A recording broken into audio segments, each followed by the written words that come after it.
একবার কলেজের এক সুন্দরী মেয়েকে প্রথম দেখাতেই বিবেক নামের এই ছেলেটা একদম পাগল হয়ে যায়। তাকে সে নিজের কল্পনার রাজ্যের রানী বানিয়ে ফেলে। মেয়েটার নাম রাবিনা। রিসেন্টলি বিবেকের বাড়ির পাশের বাড়িতে সে তার ফ্যামিলি নিয়ে শিফট হয়েছে। আজকে এই কলেজে রাবিনার প্রথম দিন, কিন্তু বিবেক সেই প্রথম দেখার কথা মোটেও ভুলতে পারছে না। তারপর থেকে লেখাপড়া বাদ দিয়ে প্রতিদিন রাবিনার পেছনে পেছনে ঘোরাটাই বিবেকের একমাত্র কাজ হয়ে ওঠে। বিবেকের একটা বন্ধু আছে, তার নাম রাজ। সে প্রায়শই বিবেককে মোটিভেট করে যে যেভাবেই হোক আজকে বলে দে।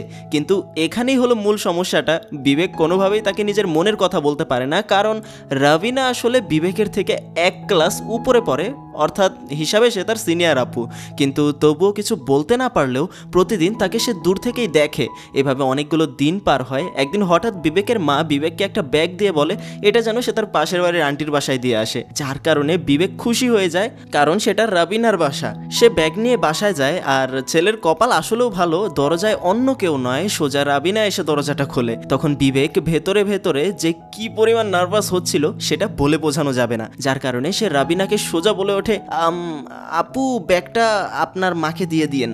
যে বিষয়টা রাবিনার আবার ভালো লাগে না, সে তাকে ভেতরে নিয়ে আসে, সেখানে বসতে বলে নিজে তার পাশে বসে, আর জানায় তুমি আমাকে আপু ডাকছো কেন? 1 বছরের সিনিয়রের তো সমস্যা নেই, তুমি আমাকে রাবিনা বলেই ডাকতে পারো। অবশ্য তার কথাবার্তায় কেমন যেন আমার কোনো ভদ্রমে মনে হচ্ছে না তাকে। যাই হোক, সেটা না হয় পরে বোঝা যাবে, কিন্তু বিবেকের মনে এখন থেকেই লাড্ডু ফুটতে শুরু করেছে। তার কিছুক্ষণ পর রাবিনার মা এসে তার থেকে ব্যাগটা নেয়, কিন্তু এখানেই দুজনেরই প্রথম কথাবার্তা শুরু হলো। আমি বেশি বিস্তারিত করছি না, চলুন সোজা 1.5 মাস সামনে এগিয়ে যাই। সেদিন কথাবার্তার পর থেকেই মাঝে মাঝেই কলেজে এমনকি কলোনিতেও রাবিনার সাথে বিবেকের কথাবার্তা হতো। আর রিসেন্টলি সপ্তাহ খানেক ধরে দুজনের মধ্যে ভাবটা বেশ জমে গিয়েছে, ওই বাবু সোনা জাতীয় জিনিসপত্র, বুঝতেই পারছেন। সেদিন রাবিনা বিবেককে তার ছাদে ডেকে নেয়, আর কথায় কথায় একসময় রাবিনা নিজে থেকেই বিবেকের ক্লোজ হতে শুরু করে, যেখানে বিবেক তার লাইফের ফার্স্ট কিসের স্বাদটা পেয়ে যায়। অর্থাৎ বিষয়টা ক্লিয়ার হয়ে গেল, এই সময়টার পর থেকে দুজনে একে অপরের প্রেমে পড়ে গিয়েছে। বিবেক নিজেও এতে খুব খুশি যে অবশেষে রাবিনাকে সে নিজের বউ বানাতে পারবে।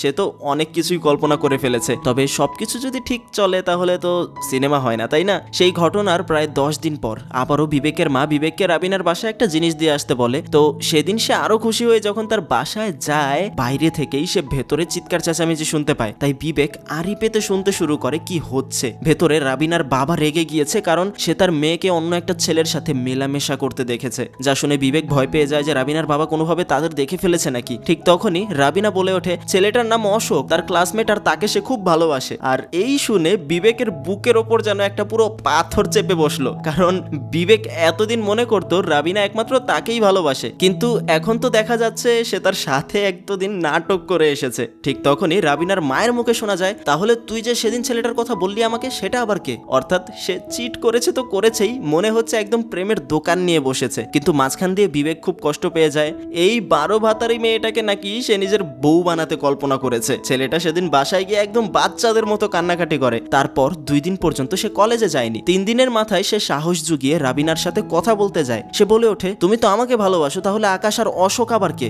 ওদের সাথে তোমার কি সম্পর্ক? যা শুনে এবার রাবিনা উল্টো তার উপর রাগানি দেখাতে শুরু করে, জুনিয়রের মতো থাকবি, তোর তো কপাল ভালো, এই কয়দিন তোকে আমি কত কিছু দিয়েছি। আর যেহেতু জেনেই গিয়েছিস, তাহলে বলে রাখি বাসায় আমার ভালো লাগতো না, তাই টাইম পাস করার জন্য কাউকে না কাউকে তো লাগতো, জাস্ট এতটুকুই। এই বলে চলে যায়। অর্থাৎ ছেলেটা প্রথম প্রেমে এমন ছ্যাঁকাই খেলো যে মনে হয় না সামনের বিশাল একটা সময় কোনো মেয়ের দিকে চোখ তুলে তাকাতে পারবে। আর এখন আমি আপনাদের কাছে জিজ্ঞাসা করতে চাই, আপনার কোনো পরিচিত বন্ধু বান্ধব অথবা আপনি নিজে কি কখনো এমন কোনো পরিস্থিতির অভিজ্ঞতা পেয়েছেন? নিজেরটা না বললেও অন্তত যদি কখনো আপনার বন্ধুর সাথে এমন হয়ে থাকে সেটা শেয়ার করবেন কমেন্ট বক্সে, আর বন্ধুর নামটা অবশ্যই বলে যাবেন। যাই হোক, সামনে আরো মজার কিছু ঘটনা বাকি আছে, তার আগে জানিয়ে রাখি, বলছিলাম ভারতীয় একটা সিনেমার গল্প যার নাম ওহো ইথান বেবি। মজার মনে হলে সাথেই থাকুন, কারণ এখনই আমরা শুরু করব আসল গল্প গুঞ্জন। তো এখন এই টাইম লাইনে থেকে তো আর লাভ নেই, চলুন 12 বছর সামনে এগিয়ে যাই। বিবেক বর্তমানে সিনেমা ইন্ডাস্ট্রিতে একজন রাইটার হিসেবে ভালো কিছু করার চেষ্টায় আছে।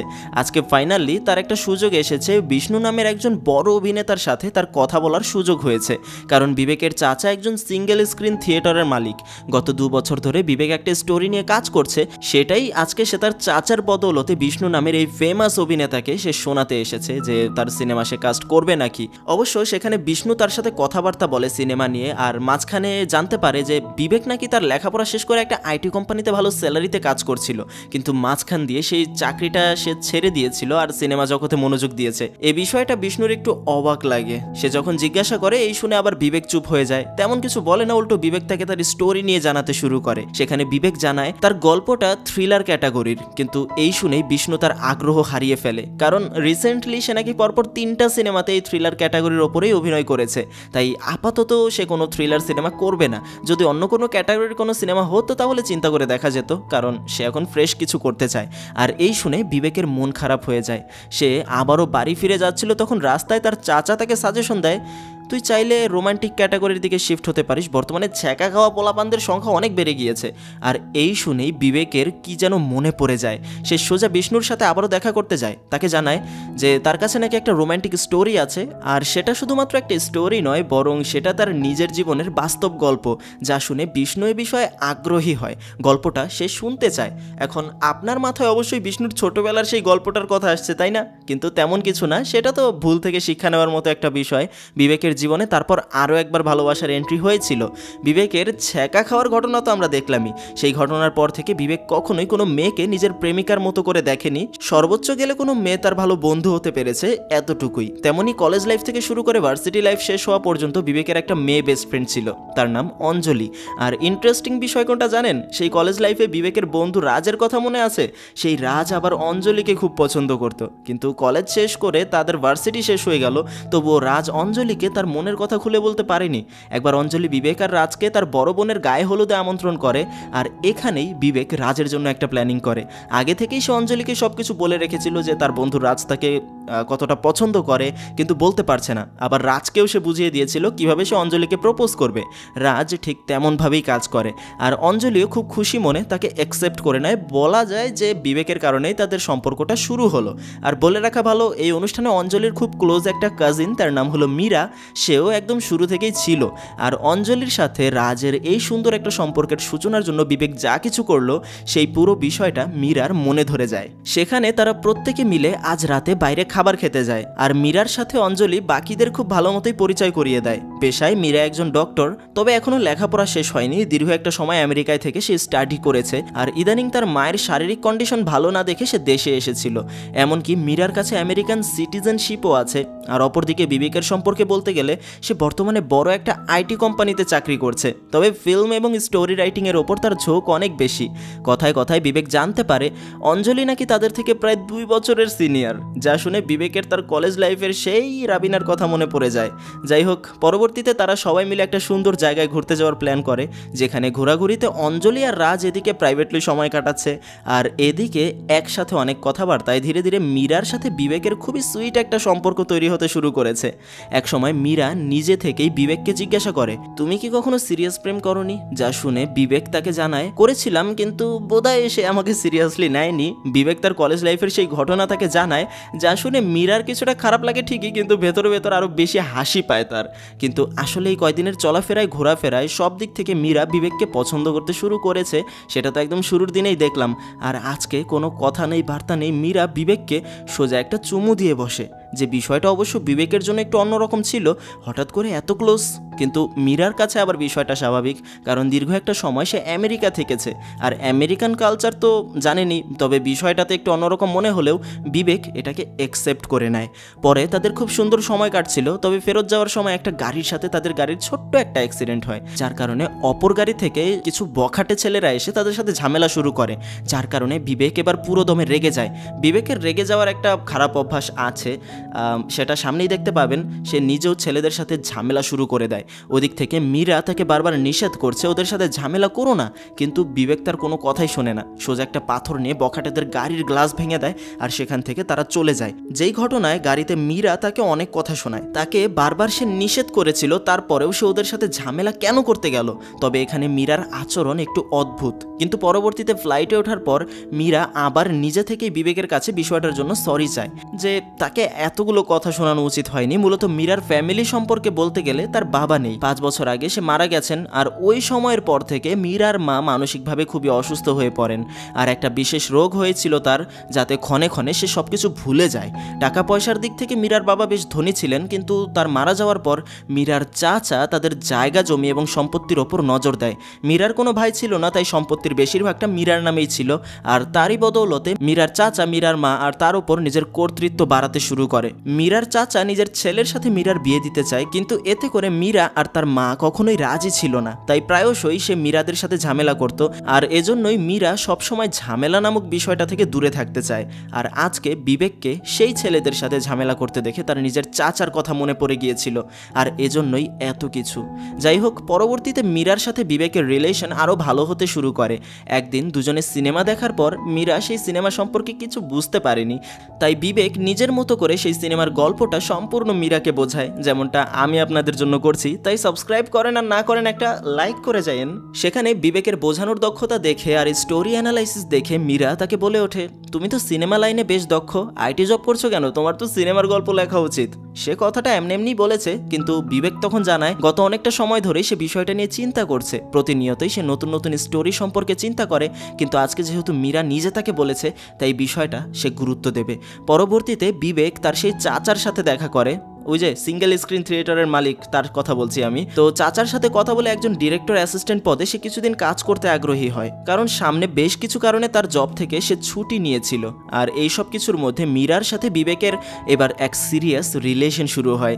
মীরার মধ্যে সেই সকল গুণ আছে যা বিবেক একদম ছোট থেকে চেয়েছে, কিন্তু বিবেকের একটা খারাপ অভ্যাস আছে, সে শুধু সবসময় নিজের কথাতেই মত্ত হয়ে থাকে। বেশিরভাগ সময় তো অপর মানুষটা কি বলছে সেটার গুরুত্ব তার কাছে একটু কমই থাকে। রিলেশনের শুরুর দিকে মীরাকে বিবেক খুব গুরুত্ব দিচ্ছিল, তার প্রত্যেকটা কথা শুনতো, কিন্তু ইদানিং সে বিষয়টা মেনটেন করা সে কমিয়ে দিয়েছে। মাঝে মাঝে মীরা তার সমস্যা নিয়েও তার সাথে শেয়ার করতে আসে, কিন্তু বিবেক তো নিজের নতুন গল্প নতুন স্টোরি নিয়েই ব্যস্ত। তার মাথায় এখন সারাদিন শুধুমাত্র নতুন স্টোরি ঘুরপাক খায়। আর এরই মাঝখানে একদিন হঠাৎ বিবেকের বাবা জানতে পারে যে বিবেক নাকি তার আইটি জব ছেড়ে দিয়ে ফিল্ম মেকিংয়ে ফুল টাইম হতে চাইছে। এই বিষয়টা নিয়ে সে চিন্তা ভাবনা করছে, যে বিষয়টায় সে খুব রাগ হয়। হবারই কথা, কারণ একটা সিকিউর জব ছেড়ে দিয়ে এমন সিদ্ধান্ত নেওয়া যেখানে নাকি ভবিষ্যৎটা অনিশ্চিত, সেটা অবশ্যই প্র্যাকটিক্যালি কোনো ভালো আইডিয়া নয়। আসলে বিবেকের বাবা ছোটবেলা থেকেই খুবই কঠোর একজন মানুষ, আর বিশেষ করে ধর্মীয় বিষয় নিয়ে সে খুবই সিরিয়াস।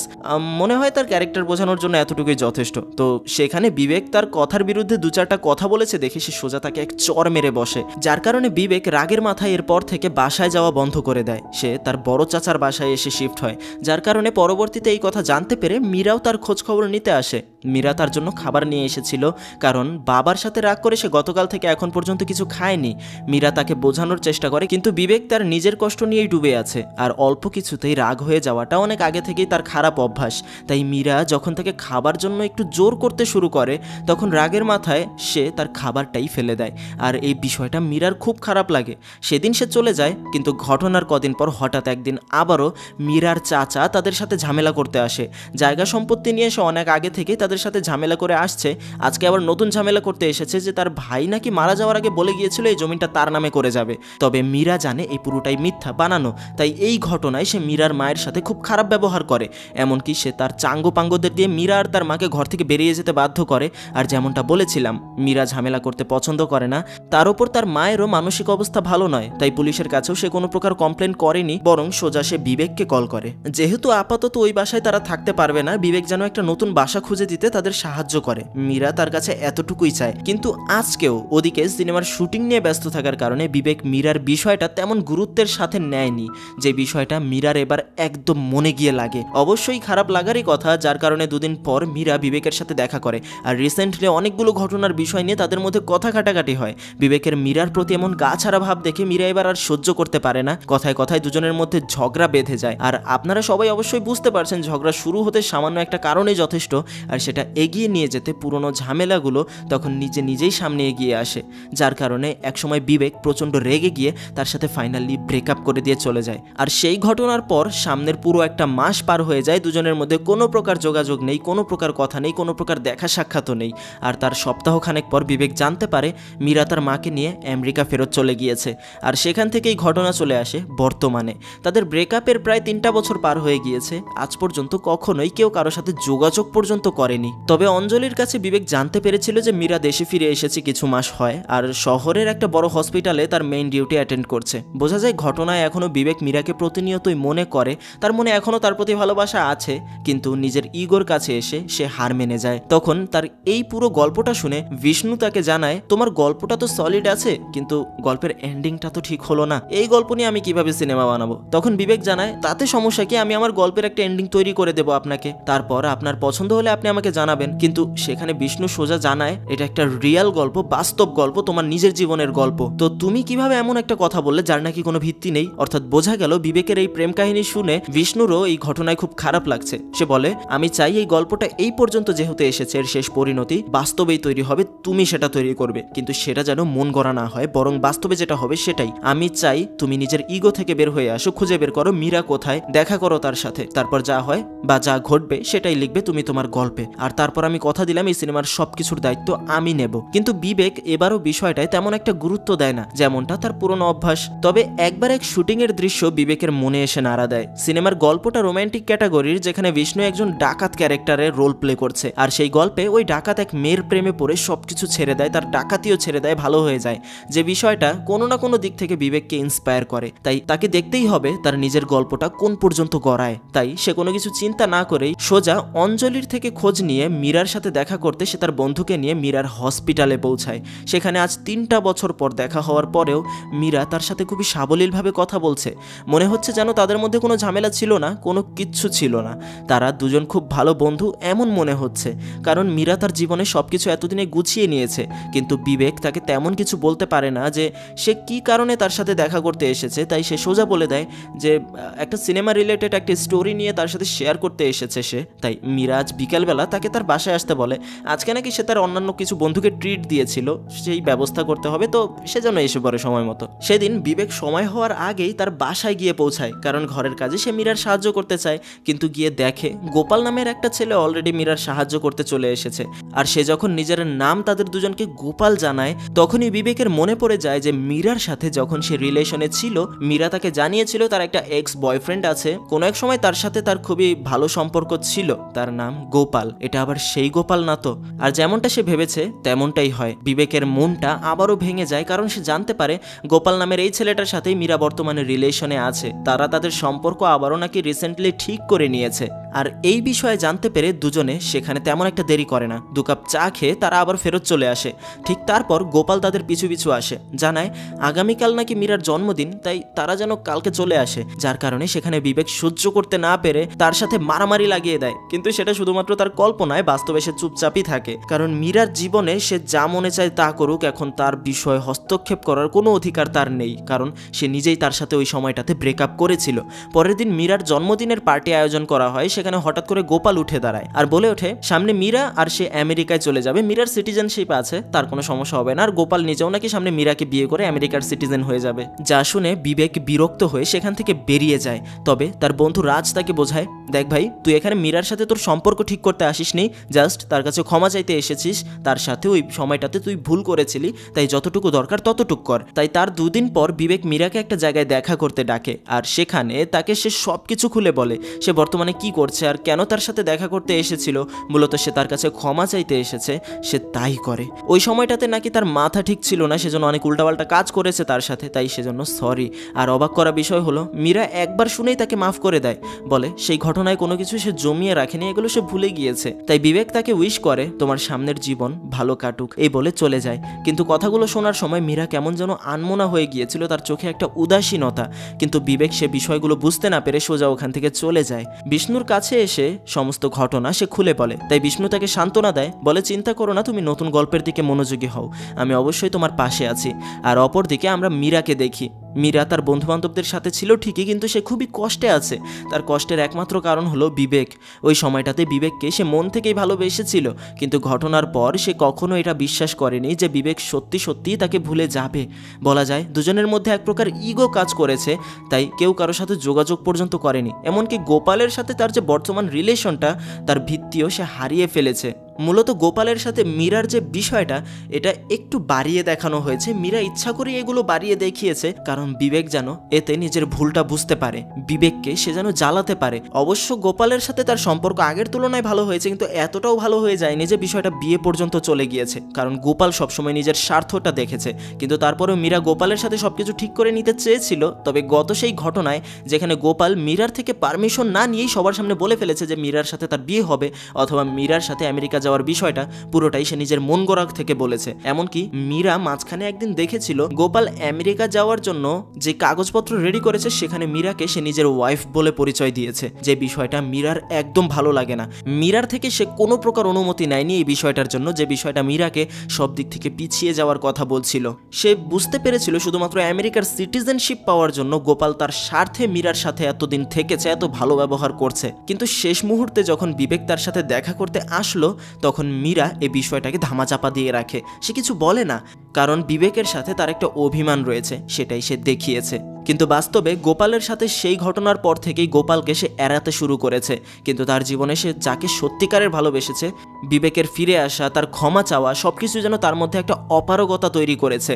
অপরদিকে বিবেক নিজেও মীরাকে তার জীবনে আবার ফেরত পেতে চায়, কিন্তু মীরা যেহেতু অপর একজনের সাথে খুব ভালোই আছে, তাই বিবেক আর তাকে পুরনো কথা মনে করাতে চায় না, সেজন্য সে পিছিয়ে এসেছে। কিন্তু তার কিছুদিন পর হঠাৎ মীরা তার বান্ধবীর মোবাইলে অভিনেতা বিষ্ণুর একটা ইন্টারভিউ দেখতে পায়, যেখানে বিষ্ণু তার একটা আক্ষেপ কথা শেয়ার করে। তার জীবনের সবথেকে সুন্দর একটা স্টোরি সে পেয়েছে, একটা রিয়েল লাইফ স্টোরি, একটা সত্যিকারের প্রেমের গল্প, যেটা নাকি দুজনের ইগোর কারণে ভেঙে গিয়েছিল। সংক্ষিপ্তভাবে বিষয়টা সেই ইন্টারভিউতে সে তুলে ধরে, কিভাবে একটা ছেলে তার সাথে গল্প শেয়ার করতে এসেছিল, নিজের জীবনের গল্প, কিন্তু সেটা অসম্পূর্ণই রয়ে যায় শেষমেশ।